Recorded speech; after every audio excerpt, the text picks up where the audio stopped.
Ce 15 août, jour forcément important pour les catholiques puisqu'on fête la Vierge Marie. Au milieu des dizaines de pèlerinages organisés en Bourgogne et en Franche-Comté, nous avons choisi de nous intéresser à celui organisé ce matin à l'église Notre-Dame du Chêne, à Sey-Mézières, une petite commune du Doubs. 1 millier de personnes s'y est retrouvé. L'occasion pour notre équipe de questionner les pèlerins sur leur foi dans un contexte mondial très difficile. Stéphanie Bourgeot, Jean Barrère.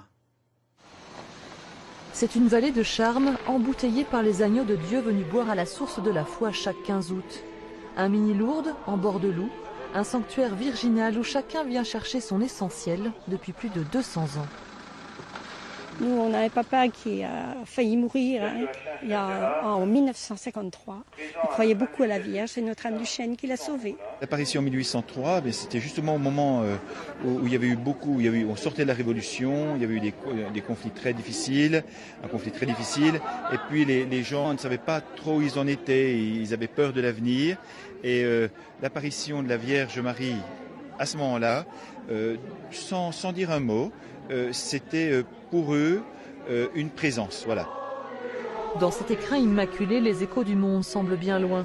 Pourtant, chacun ici porte en lui les stigmates d'une actualité pétrie de violence.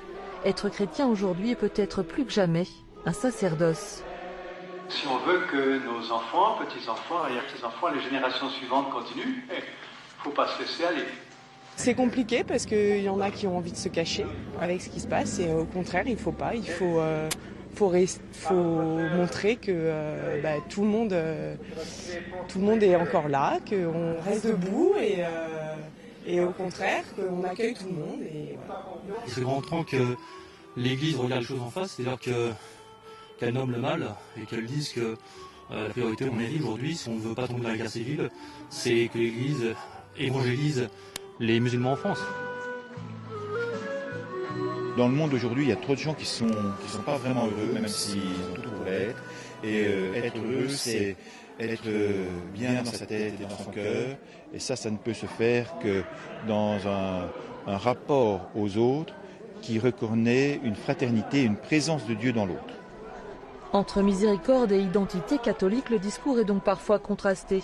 Mais pour l'Église, l'amour de l'autre doit rester tout aussi sacré que le sanctuaire de Notre-Dame du Chêne. Oui, excusez-nous pour ces problèmes techniques rencontrés lors de ce sujet. C'était l'attraction de l'été à Nevers. Les portes du complexe estival de Nevers-Plage se sont refermées sur un beau succès tout à l'heure après un mois d'activité intense. Dans le monde aujourd'hui, il y a trop de gens qui sont pas vraiment heureux, même s'ils ont tout pour l'être. Et être heureux, c'est être bien dans sa tête et dans son cœur. Et ça ne peut se faire que dans un rapport aux autres qui reconnaît une fraternité, une présence